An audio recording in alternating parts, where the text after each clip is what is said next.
Hi everyone, it's Az here from HeelvsBabyface with part 3 of Crisis on Infinite Earths. A terrible, terrible crossover that is horrendously written and has got some terrible characters in it that completely and utterly get outshone anytime somebody from yesteryear comes into the show or somebody exhibits a smattering of charisma, personality, or whatever.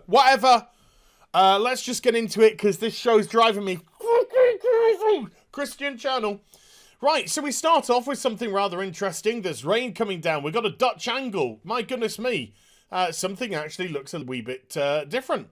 And we've got the red ooh, the red hue even, in the sky, which means the antimatter ribbon is a-coming. And then we discover somebody running through this water. And it's like, okay, you got me. And then bum. Ashley Scott and her babege is nearly popping out. Keep on running, Ashley. Keep on running. And if you don't know who Ashley Scott is, she is Helena Kyle from the 2002 Birds of Prey TV show. Helena Kyle being the daughter of Bruce Wayne, Batman's, and Selena Kyle, Catwoman's. So this is her in the future. This is in the future. This is New Gotham. And what is even more cool is in her ear is Dina Meyer, who played Barbara Gordon / Oracle. And I gotta say, there was no more perfect casting for Barbara Gordon than Dina Meyer. She was perfect in every way, shape. She got a nice shape and form. And so it's such a shame that the series didn't particularly last, but I think it did a Firefly. It ran for like 14 episodes and that was it. So they're on Earth 203, which I imagine is a nod to the fact that the show ended in 2003. They try and make the Earths of the different shows somehow, mean something to them, as we'll see later on in the episode. So she's doing all these acrobatics and stuff, and then she's just like, I can't do this thing about the antimatter, Captain. And then Oracle's just like, I'm uploading or I'm doing something with the data that we've learned from the ribbon. And then it was just like, oh noes. There goes Oracle Tower. And there goes Helena. Both destroyed in the crisis. And oh, by the way, if you there was 3 people in this Birds of Prey. If you want to know who the third person was, it's, is it Skarsgård? It's Alice from Batwoman. It's Alice from Batwoman. She was the third member of Birds of Prey. But of course she's playing Alice. Anyway, so they die and it goes, crisis time for beta cucks. And look, don't worry. If you got that little bit of a glimmer of hope, a little smirk, a little smile that you saw something from yesteryear that meant something to you, don't worry, Birds of Prey is coming back in February of next year. Holy Christian channel. Oh, man. No, God, no! Okay, let's get on with it. Peeking the microphone. Earth 1. Yeah, we're in Earth 1. Get off my screen, you horrible thing. So, how does this even work? So, last episode we discovered that there were 7 Paragons. Paragon of soy, Paragon of frappuccino, and all this kind of stuff. And the 7 Paragons are the ones who can help defeat the Anti-Monitor. Some of the people on the ship already were Paragons. And then Ray Palmer, it's really weird because I really like Brandon Routh as his Kingdom Come Superman, but he annoys the crap out of me as Ray Palmer. He just said, I'm going to make a machine to work out who the other Paragons are. How? How does that work? Based off what science? Whatever. The show's not meant to make sense because that would involve writers having to have a clue. Oh, God. And then Grant Gustin comes on and it's like, it's the Flash show this time. I'm back, folks. I'm back and I'm miserable. And I brought some miserable people that everyone could be miserable. Look, miserable. Everyone's miserable. We're heroes and we're all miserable. Oh, cuck. There's nothing more to say. Miserable, miserable, nobody can crack a smile, nobody's happy, everyone's miserable, miserable, miserable people, miserable, miserable, miserable, miserable. He's going to be miserable. They're all looking miserable. All right, okay. Actually, cracking your face with possibly a bit of a smile. So we discover that the Martian Manhunter is actually the Paragon of Honor, and that the Flash is the Paragon of Love. Okay, moving on. Oh, I can't do this. I can't do this for too much longer. And Cisco's just like, I don't want powers back, and Monitor's like, tough shit, have your powers back. So they all stand around and go, look, aren't we all miserable? And they're just like, yeah, we're all miserable. So that's the end of that scene. Diggle finds out that Oliver's dead, and he's just like, why didn't you tell me? And he's just like, whoopsie doopsie, we're telling you now. And he's just like, oh, grr, what we're trying to do? We're going to try and get his soul back. So we're going to go to Purgatory. We're going to go to Purgatory and get his soul back, like we did with me. And he's like, okay, let's get my buddy back, because I'm miserable. And he's like, I am also a miserable person.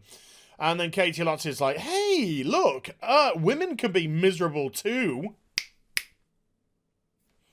And so she joins in the misery, which is great.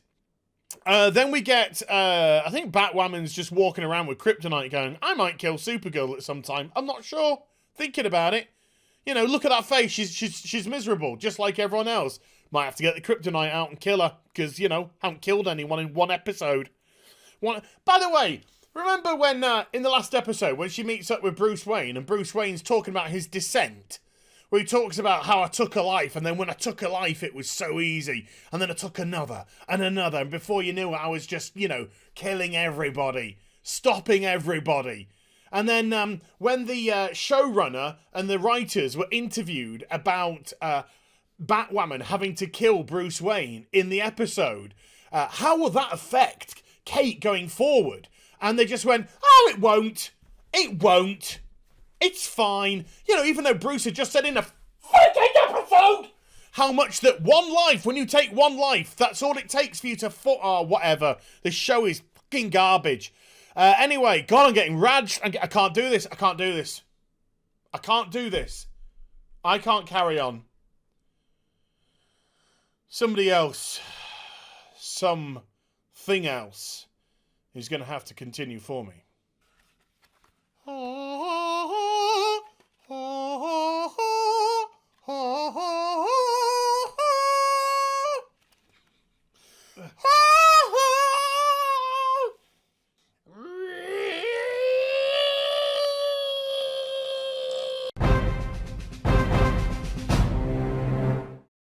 And my transformation into Batard is complete! Now I am the superhero that doesn't give a single toss about anyone but themselves. So this show should hopefully be a little bit less painful. So Superwoman's is just like, is everyone miserable? And it's just like, yeah, we're still miserable, even though we just did that thing. Miserable! Miserable! And I've also got kryptonite in my hand because I might kill Supergirl. Miserable! Miserable! The show is full of miserable people.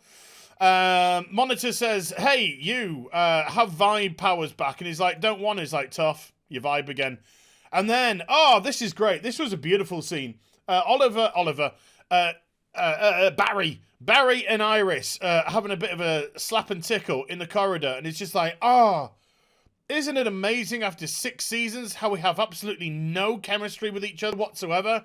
And Grant Gustin's just like, yeah. And isn't it really weird that technically you're my sister?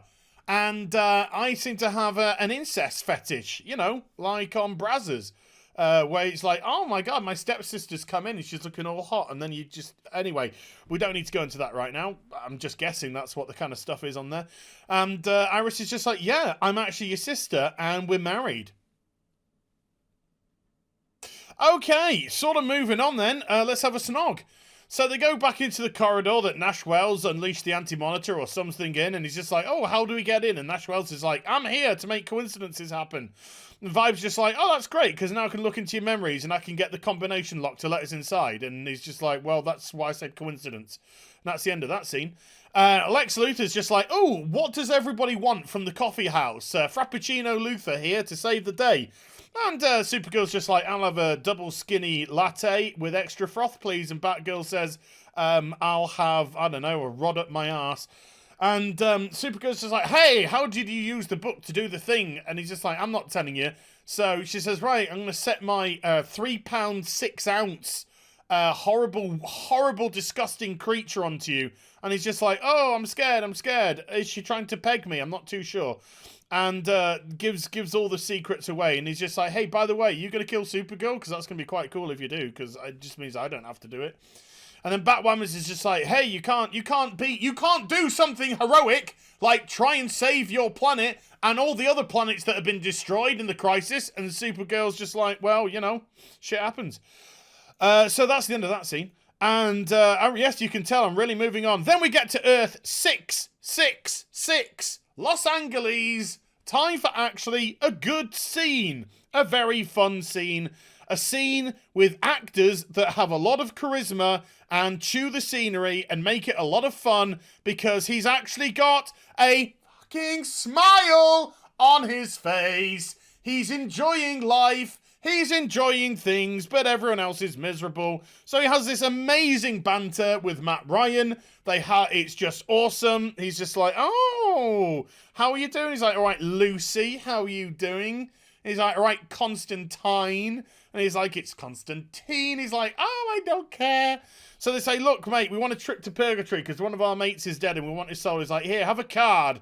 I am the most charismatic thing on this show. And Matt Ryan's like, hey, buddy, we've got great chemistry together on screen. And this makes this whole scene a lot of fun to watch because it's really good fun. And then he looks up Mia and then he looks up Diggle. And he's just like, yeah, I love both of that. I love a bit of that vanilla chocolate pie. And then moves on, and he was awesome. And I was just like, my God, can the show just end now? Because that was actually a good scene. She's really fit, and she's young enough to be my daughter, but I don't care. Anyway, moving on, because it was good. Oh, look, oh my God, I'm going to screenshot that for later.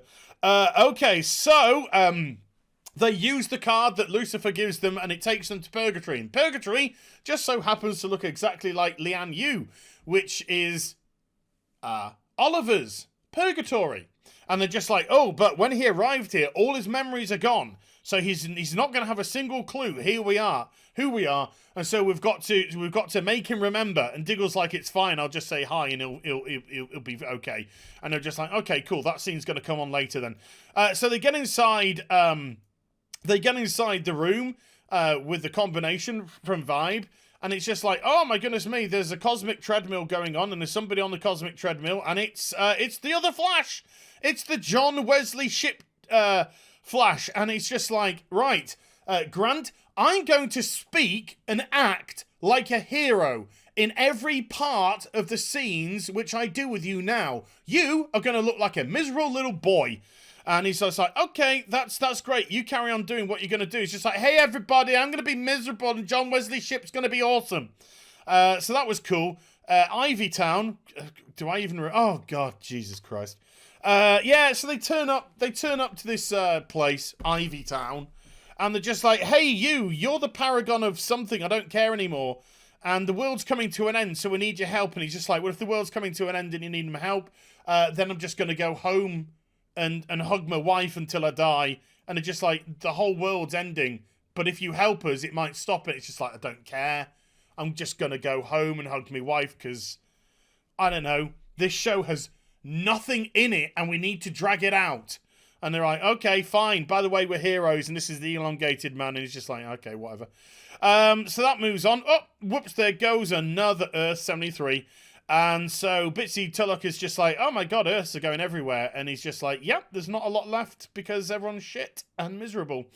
And then Superman, Brandon Routh's Superman comes back. Number one, great pose. Number two, starts punching the ground because he failed to save a planet. He cares. Oh my God, a hero that cares. And he's just like so alpha and his costume is just absolutely amazing. And I just want to watch a TV show with Brandon Routh's Superman. Sorry, Tyler, nothing personal, but this guy is a hero, acts like a hero, looks like a hero, and he's alpha as fuck. Yes, Christian channel, kind of gone for now. So he's just like, never mind, I'm going to go back out there, I'm going to try and save some other planets, because I'm a hero doing heroic stuff while everyone else is being miserable. So it's just like, you go girl. You go, girl. And Bitsy Tulloch's just like, well, I think that's all my lines for this episode.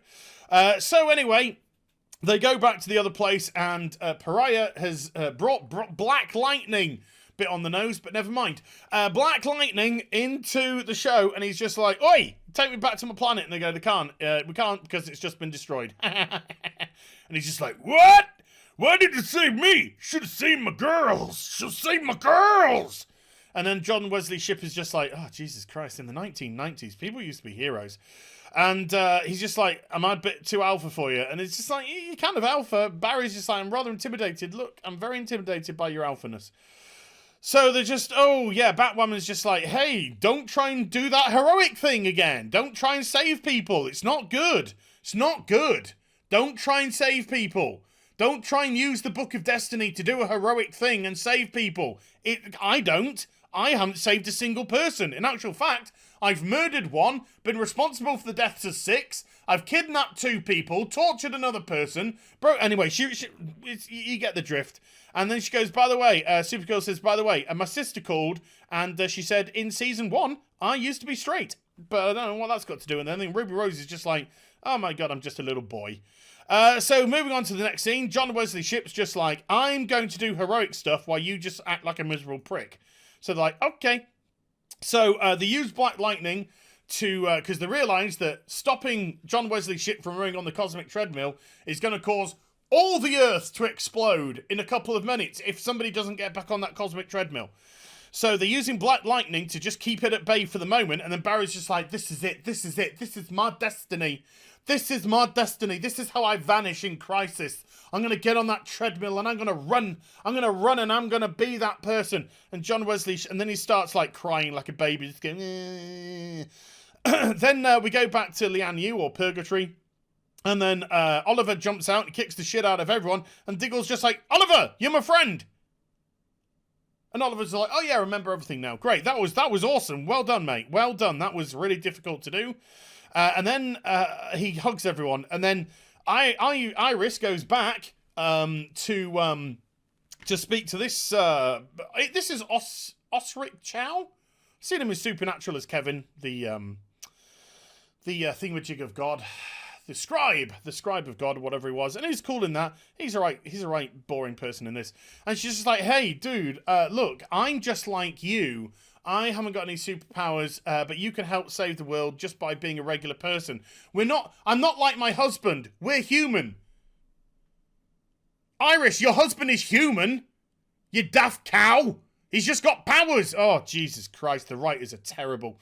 And then he's just like, okay, I'll go with you. By the way, how did you talk me into it? And she has a flashback to when Barry's just like, and I didn't care. And then he says, hey, sister, let's have a fuck. So they do that, and then he hugs. Look, he's just being right. I'm going to do this. I'm going to do this. I'm going to get on the treadmill. And then John Wesley Shipp on the back is just going, for God's sake, every world is going to explode in a moment, and you're too busy going, I'm going to be the hero. I need to hug you all. You've been with me since the start, since the beginning. I'm going to give a grand speech. So John Wesley Shipp is just like, fuck this beta cuck soy. Can't say the last word. I'm nicking all of your speed force. Shut up, sit down, you little child. And I'm going to get onto this goddamn thing before it kills all the Earths because I'm a hero and I act in a heroic way. Go back to crying like a baby with your friends. So he gets onto the cosmic treadmill and he's just like, see you later, chaps. I'm going to save the world. So he gets back onto the cosmic treadmill and then he has a lovely, lovely flashback to him and his wife, who becomes his future wife. This is a flashback from The Flash in the early 90s. And then he disappears into the Speed Force or disintegrates or whatever and saves the day. And the antimatter cloud stops from destroying Earth 1, the only remaining planet. So the stakes are every Earth apart from Earth 1 has been destroyed, folks. Those are the stakes. Remember that, because it's just going to get absolutely meaningless in a second. So it goes back to Lian Yu, and Oliver's just like, right, let's get back to my body. And then Jim Corrigan, who's the Spectre, turns up and says, I'm the Spectre. You can't go, Oliver. I need you to save everyone. everyone, you are going to say... I'm going to tell you the end of Crisis now, Oliver. You're going to save everybody. And Oliver's like, okay, Jim Corrigan, he just read the script. Jim Corrigan, I think it's Smashing Pumpkins. He just read the script, and I'm going to save the day, so I better go with him. Don't put me back in my body. So they're just like, oh, God damn it, Daddy. And scissor you. And then they just go. And so it goes back to the Wave Rider, and they're just like, hey, folks, there's only one Earth left, just our Earth. And now we've got the 7 Paragons together. We're going to go and hopefully find out where the Anti-Monitor is. By the way, where's Harbinger? Harbinger, dunno, boring talk, boring. Oh, yes, and then Batman was just like, hey, Supergirl, I felt like killing you for trying to do something heroic, but I've decided that I'm not going to kill you for doing something heroic. Aren't I a hero? And they all validate each other, and then Iris is like, hey, bro, give us a kiss. He's like, all right, sis. So we go, look at this! This is Alpha! Alpha, soy boy! Alpha, pretty fucking alpha, soy boy! Right, so we got Alpha, Superman, and you're just like, oh yeah, this guy is gonna do the biz. This guy is gonna save the day. He looks awesome. His costume is incredible. Love the musculature that they've put in the various places. They've even hid his massive penis, which apparently he's got. Which they had trouble with in Superman Returns. And Tyler's just like, holy cow, I got to say my one line for the show right now, towards the end.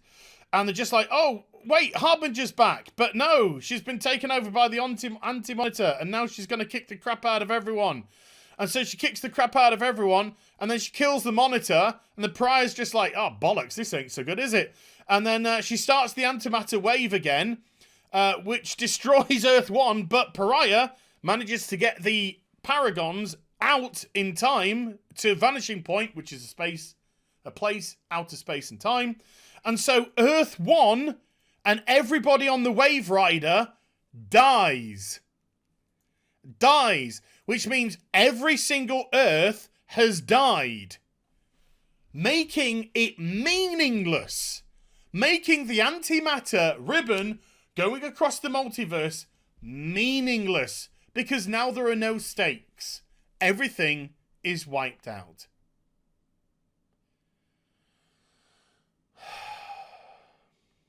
Nothing to fight for apart from restoring the universe. So it's just a matter of restoring what they're going to restore and how it's going to be restored. So there are no stakes anymore, so why should we care? And then the best character in the show so far, because he's so alpha, starts to disappear, and Frappuccino Luther appears. And he's just like, hey, look, I did a thing. I took the piece of paper with the destiny on it, and I literally just wrote Lex Luthor over the Superman Paragon, and it worked.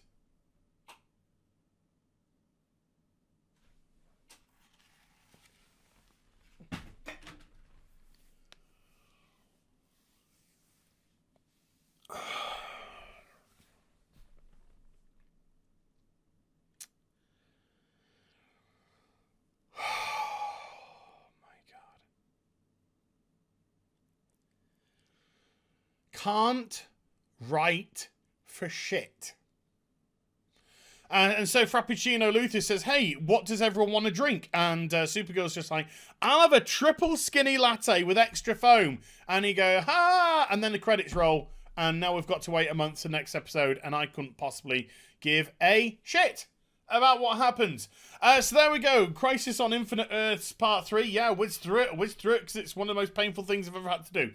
So I hope you enjoyed the vid. If you did, do give it a thumbs up and also subscribe to the channel. Follow me on social media and Twitch live streaming. Links are in the description box down below. This was absolutely awful, and I'll be back with some more stuff very soon. You take care. Bye for now.